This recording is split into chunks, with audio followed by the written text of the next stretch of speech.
Bonjour à tous, bienvenue pour cette émission entièrement dédiée à la culture. Cette semaine, on se fait plaisir et à choix de la littérature, du cinéma ou encore de l'art intégré. On commence tout de suite avec une exposition du côté de Haye et le retour de Steve Fleury de sa résidence artistique à Gênes.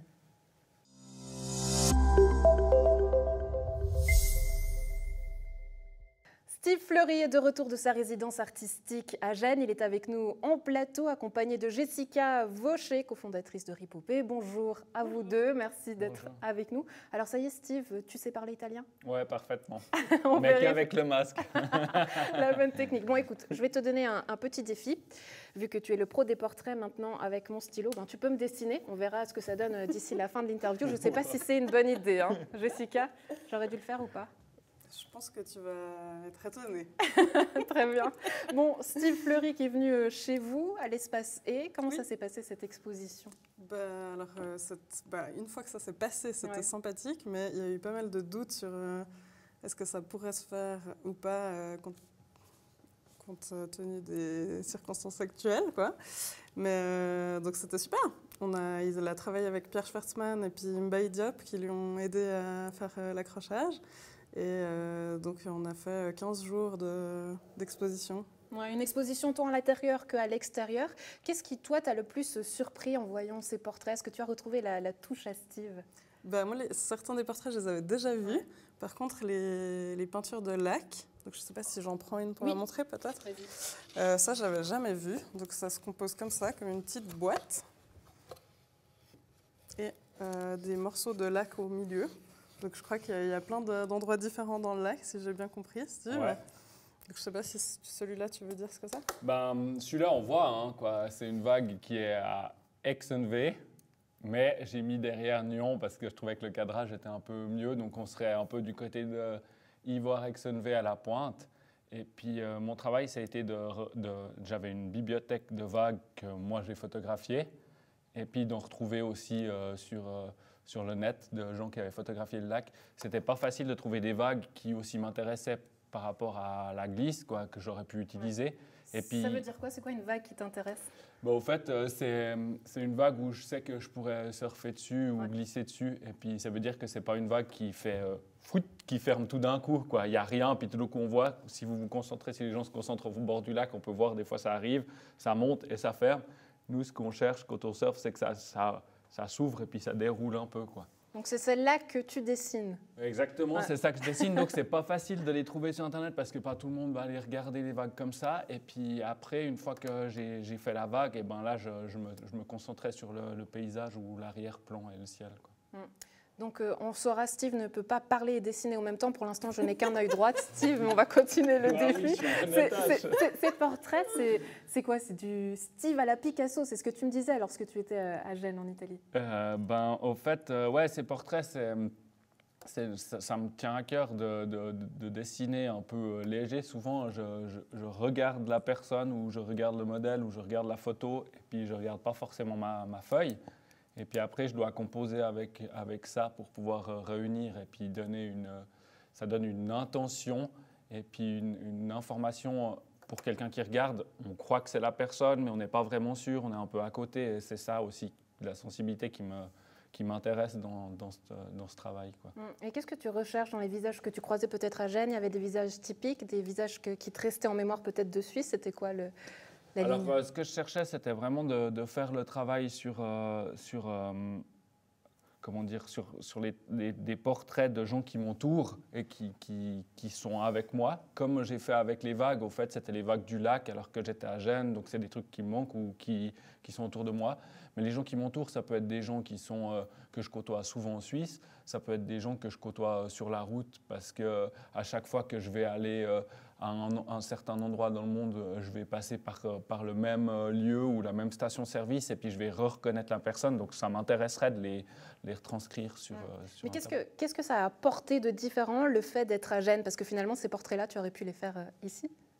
Ouais, ce que ça a apporté de différent, c'est qu'au fait, j'étais vraiment dans un sorte de cocon protégé et puis j'avais aucune autre activité que le dessin. J'ai réussi à faire du paddle et du surf à aller parce que c'était dans mon contrat, dans ce que j'avais défini de ce que je voulais aller. Mais c'était vraiment cette bulle où, au fait, on n'est pas perturbé par quelque chose d'extérieur, d'aller manger chez un ami ou voilà, quoi, d'avoir une fête ou quelque chose comme ça. Quoi. Ouais, alors, je ne vais plus te perturber, je Non, vais donner la parole à Jessica. Moment, là, oui, j'ai compris. Non, je rigole. Jessica, la résidence, au début, tu avais un projet d'aller vers les gens à Gênes et puis de pouvoir justement continuer ces portraits. Et puis en fait, le Covid a fait que c'était pas la bonne période forcément pour aller à la rencontre de gens. Ouais, ben, c'est comme l'expo ici à Nyon. Eh ben, le fait d'avoir cette barrière, de devoir tout le temps jongler avec quelque chose, ce sera ouvert, ce sera fermé, c'est fermé, c'est quoi. Et puis c'est assez dur. Et puis du coup, à Gênes, ben, il y avait cette histoire de masque. Et puis c'était compliqué de voir les gens dans la réalité. Quoi. Ouais, forcément, il manque une partie du visage. Mais Jessica, cette exposition, elle va continuer aussi. Après, et elle va se décliner sous sa version en livre à la librairie Ripopé. Qu'est-ce que vous allez en faire ? Ouais, on va en discuter prochainement avec Steve, c'est pas encore tout à fait prévu, mais l'idée, ce serait de rassembler les portraits du lac et les portraits de gens dans une petite publication qu'on ferait donc aux éditions Ripopé. En général, on fait 100 exemplaires, donc je pense qu'on ferait quelque chose comme ça, et on les fabriquerait avec Steve ces prochains mois, je pense. D'autres objectifs aussi pour Ripopé, quelle est la suite ? Alors, en fait, nous, on n'a pas vraiment arrêté de travailler. On a continué à faire des livres. Le problème, c'est qu'on n'a plus d'événements, on n'a plus de salons. Tous les endroits où d'habitude on vend nos livres, ils ont été annulés. Donc, on continue dans notre atelier à Espace à fabriquer des choses. Là, le prochain délai, le prochain événement, si on peut dire, c'est un salon en ligne qu'on va faire fin février. Donc c'est une structure qui est basée à New York qui organise ça. Ça s'appelle Printed Matter Art Book Fair. Et donc on va faire, je crois que ça dure 4 jours fin février. Donc on va tout mettre nos livres en ligne et puis voir ce qui se passe. La culture qui se réinvente donc en ligne, Steve, tu arrives au bout. Ah, je vois, j'ai un visage plus ou moins entier. Est-ce qu'on peut le montrer ? Toi, est-ce que tu as... Alors voilà, il est là. Alors à vous de me dire si ça ressemble ou pas. J'ai le droit à une petite dédicace quand même. Le doigt, c'est ça. Hein, le doigt. Le nom de l'artiste. Et toi, d'autres projets, Steve, pour la suite ? Déjà, j'ai bien pu retrouver mon lac, donc j'étais super heureux de pouvoir retourner régulièrement sur le lac. Suite à l'expo, j'ai eu 2-3 demandes et puis j'ai 2-3 sortes de commandes de portraits. Donc je vais m'atteler à faire ça. Et puis il y a peut-être le livre avec Ripopé, quoi. Je dis peut-être parce qu'on ne sait pas comment, sous quelle forme et tout. Donc il y a aussi ça et piquant. Et puis je vais continuer à faire ça et essayer de m'en sortir. Steve Fleury, Jessica Vaucher, merci beaucoup d'avoir été avec nous. Merci beaucoup de nous avoir invités. Merci beaucoup.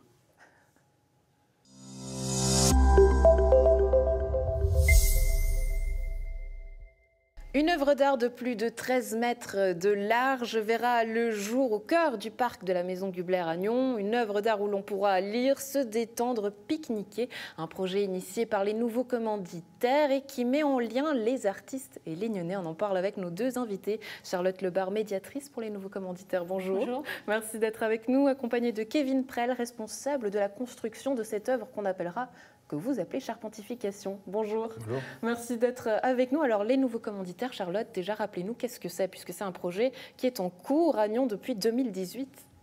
Alors, les nouveaux commanditaires, c'est une association qui fait partie d'un plus vaste programme qui est dans une quinzaine de pays aujourd'hui. Et le but, c'est de transformer complètement l'esprit de la commande artistique en changeant complètement la logique, c'est-à-dire qu'au lieu que ce soit des administrations, des institutions culturelles ou des mécènes qui passent commande, ce sont des citoyens qui sont éventuellement confrontés à des enjeux de société ou de territoire et qui décident de passer commande à un artiste dans un but d'intérêt général. Alors ce sont eux qui sont en charge de toutes ces étapes. Aujourd'hui, on en est, j'ai envie de dire, pratiquement à l'étape finale. Ce qui vous manque, c'est de l'argent. Écoutez, on a déjà pratiquement tout trouvé. On a trouvé plus de 80% du budget. Donc maintenant, aujourd'hui, on a décidé de lancer une campagne de crowdfunding pour le dernier petit morceau. Il nous a semblé aussi important que grâce à cette campagne de crowdfunding, on puisse aussi un peu communiquer sur ce projet qui est arrivé et qui est quand même va être un peu un point focal dans le centre historique de Nyon. Ouais, alors un projet local, on le comprend puisque c'est des Nyonnais qui sont aux commandes, mais qu'est-ce qui fait qu'il y ait une touche nyonnaise au travers de ce projet? Parce que la demande du groupe de commanditaires, donc, c'était ils sont partis d'un constat, c'est qu'il manque des espaces de convivialité en extérieur dans le centre-ville de Nyon. Et ils ont profité d'une invitation de la ville à passer commande dans ce nouveau parc des Buis qui est rue de la Combe, vous voyez en descendant, qui descend vers le lac.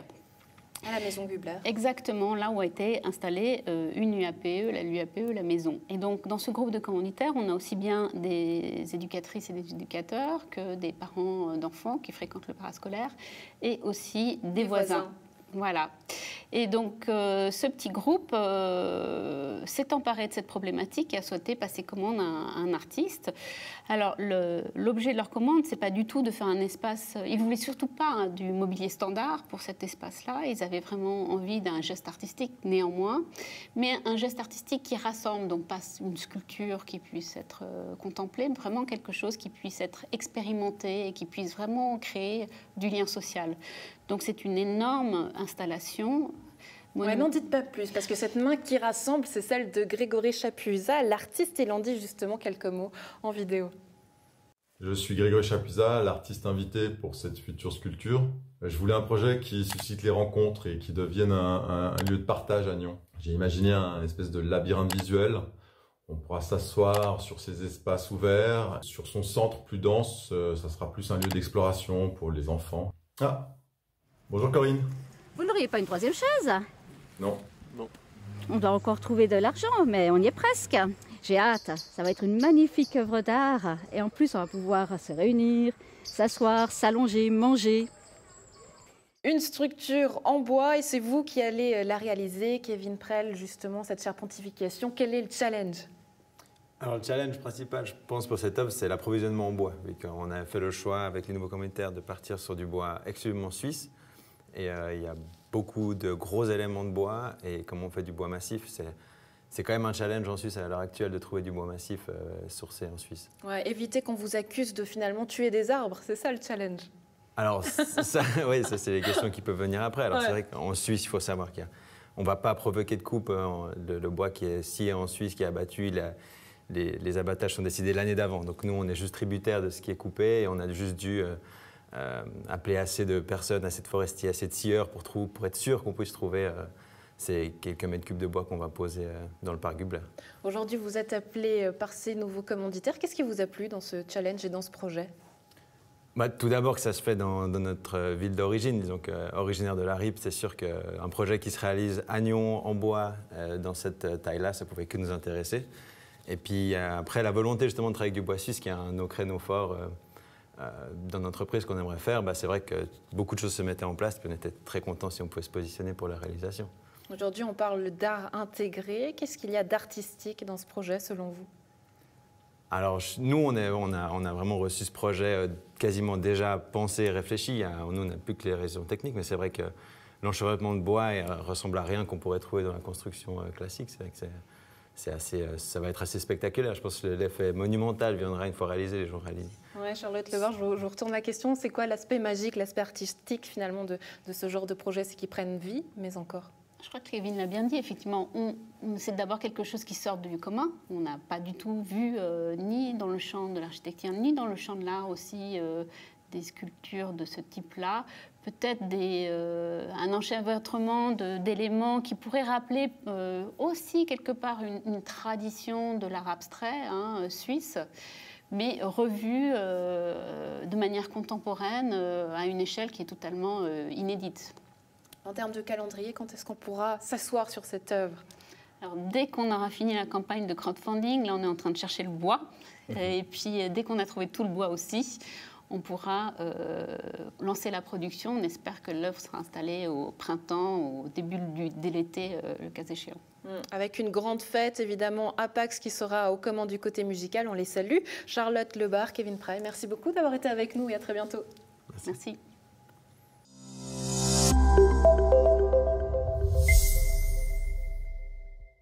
Interview haute couture avec Marie-Christine Fert, la journaliste de La Côte, nous présente son premier ouvrage intitulé Gabrielle Chanel, les années d'exil, publié aux éditions Scatline. Marie-Christine, bonjour. Bonjour.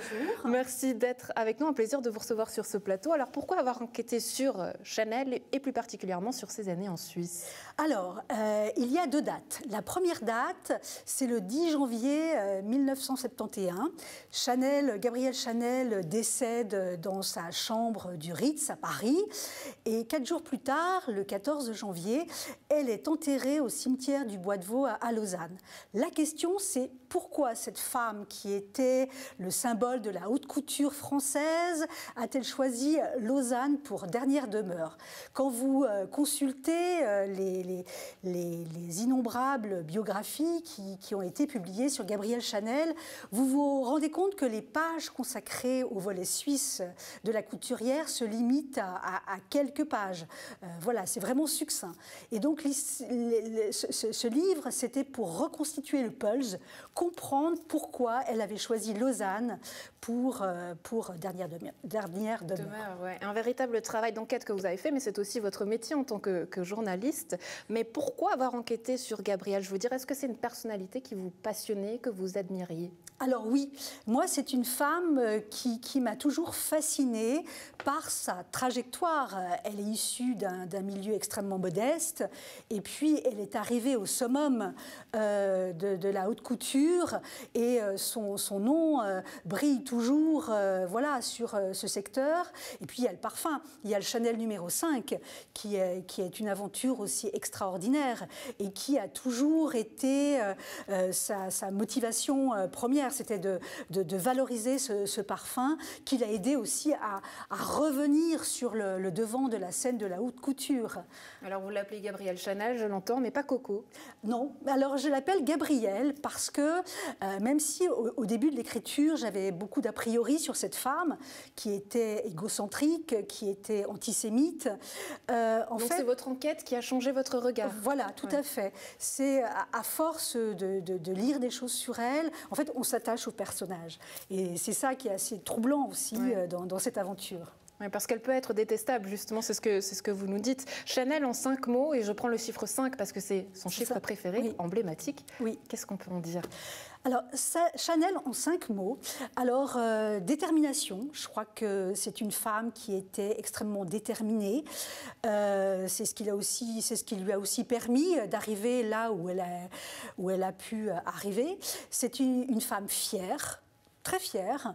Elle s'est notamment battue pour récupérer des parts dans la société des parfums Chanel parce qu'elle s'estimait lésée.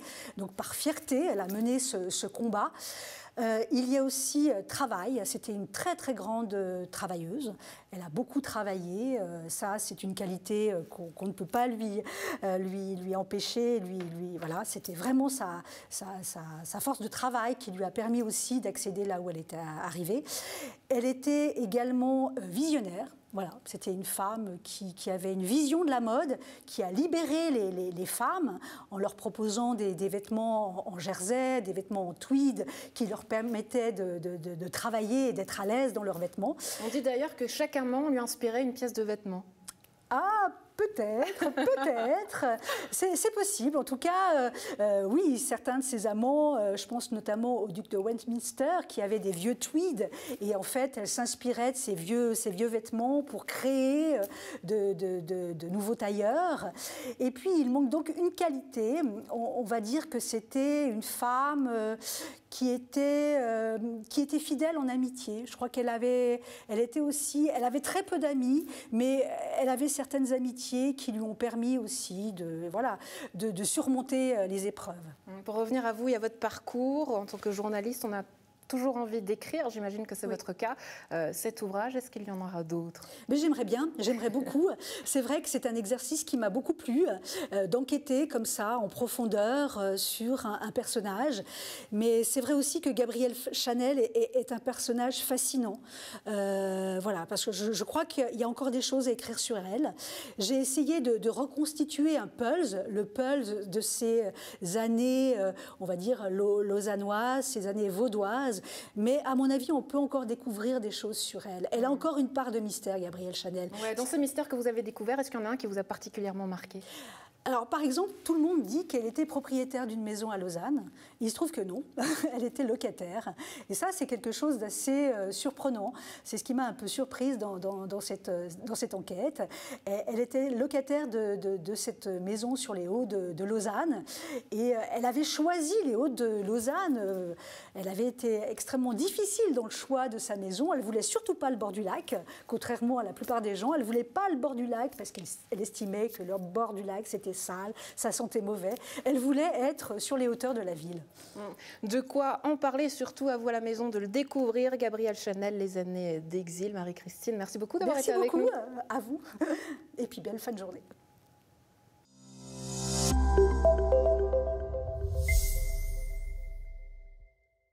Vasectomia, c'est le nouveau petit bijou du réalisateur et cinéaste nyonnais Marc Descoster. Après 3 longs métrages, Wake Up Films revient avec une nouvelle production. Marc Descoster, salut, merci d'être avec nous. Alors, je l'avoue, je l'ai regardé hier soir. Alors, je peux te dire que je n'ai pas vraiment passé un bon moment. Le beau moment, il vient après. C'est celui de la digestion et de la réflexion qu'impose ton film. Eh ben, écoute, ça me fait plaisir. Je crois que tu ne pouvais pas me dire mieux. Ouais, alors on va... Je vais y aller, du coup. Non, reste là, parce que j'ai besoin de toi, justement, pour le digérer, ce film. C'est l'objectif du jour. On sort un peu du cadre conventionnel de l'interview question-réponse pour qu'on puisse le comprendre ensemble. Ce film, il part, tu appelles ça, d'une anecdote personnelle. C'est les attentats du Bataclan. Oui, c'est vrai. Disons que j'étais à Paris au moment des attentats. Et notamment, j'ai été pris dans une fausse alerte sur une terrasse de café où tout à coup, la foule s'est mise à courir, paniquer, en hurlant « Ils arrivent, ils arrivent ». Et puis, je me suis retrouvé à me cacher à l'arrière du bistrot, quoi, avec plein de gens, les tables renversées, enfin le chaos total, vraiment. Et puis, on est resté là, je ne sais pas, peut-être une demi-heure. J'ai du mal à pouvoir dire un temps exact. Mais on est restés cachés là, tous, en se disant que c'était fini, prêts à se dire qu'il allait y avoir les Kalash qui allaient arriver. Puis voilà, on était en train de se demander comment on allait faire. Et honnêtement, moi, j'ai cru que c'était terminé. J'étais prêt à l'idée que c'était terminé. Et puis, heureusement, finalement, c'était une fausse alerte, puisque c'était une chaufferette à gaz qui avait explosé quelques rues plus loin. Et la police qui avait sorti leurs armes parce qu'ils étaient à cran. Donc, mouvement de panique, enfin voilà. Mais surtout, du coup, ayant vécu ça, j'ai eu, disons, une réaction qui m'a surpris moi-même. C'est-à-dire, je dirais, une réaction, j'ai presque envie de dire une réaction d'extrême droite, ce qui ne me ressemble pas trop, même pas du tout.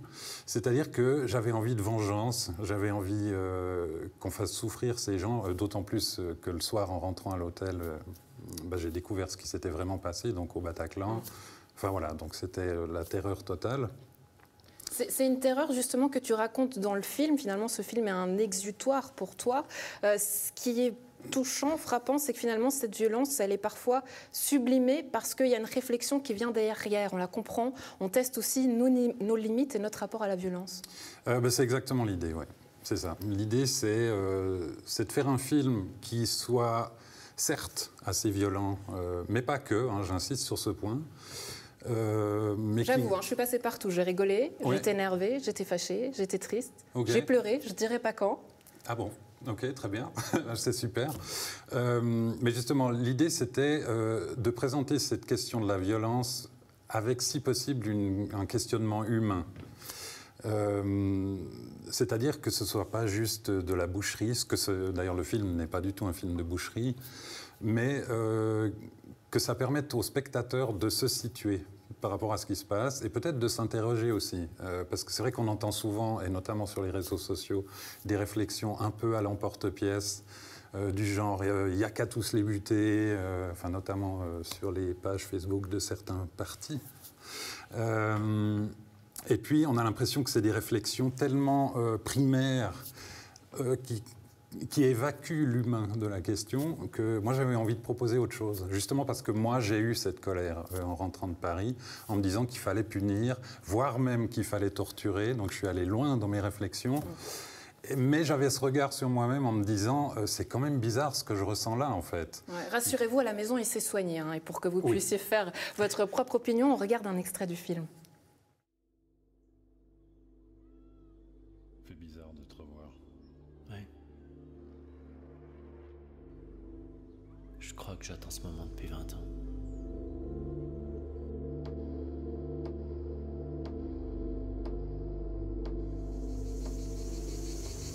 Tu peux enfin sortir de ta torpeur et être utile pour faire le bien.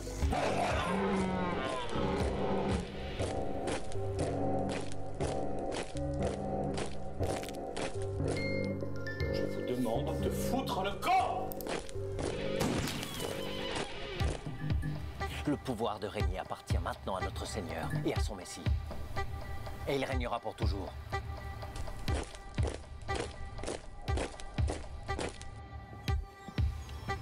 Qu'est-ce que tu veux en faire? C'est ton terroriste, hein, pas le mien. Je réfléchis. Tu veux lui mettre une balle dans la tronche? Non. Torture un petit peu. Merde, Alexandre, ok, merde.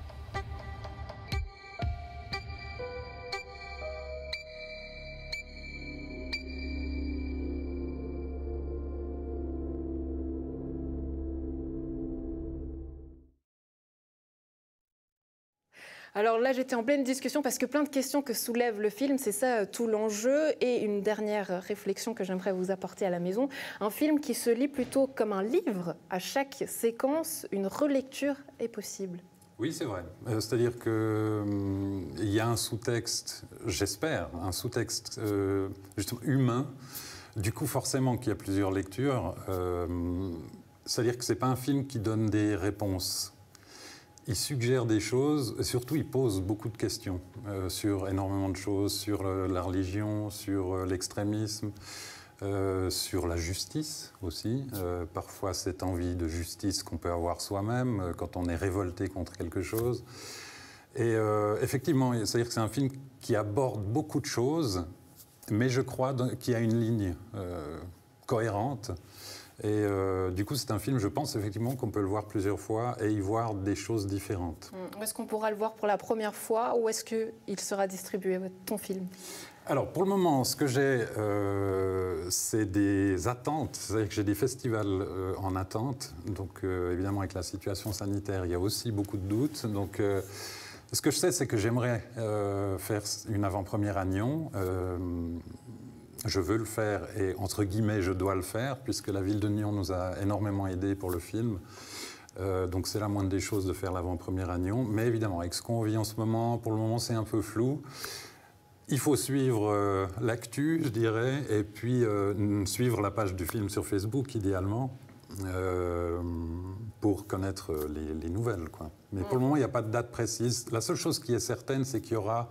mon distributeur DVD veut le sortir, donc ça c'est déjà super. Mais avant ça, le parcours en salle ou en VOD, c'est en travaux. On te suivra donc sur les réseaux sociaux, Vasectomia, à voir et à revoir plusieurs lectures faites 100% locales par des Nyonnais.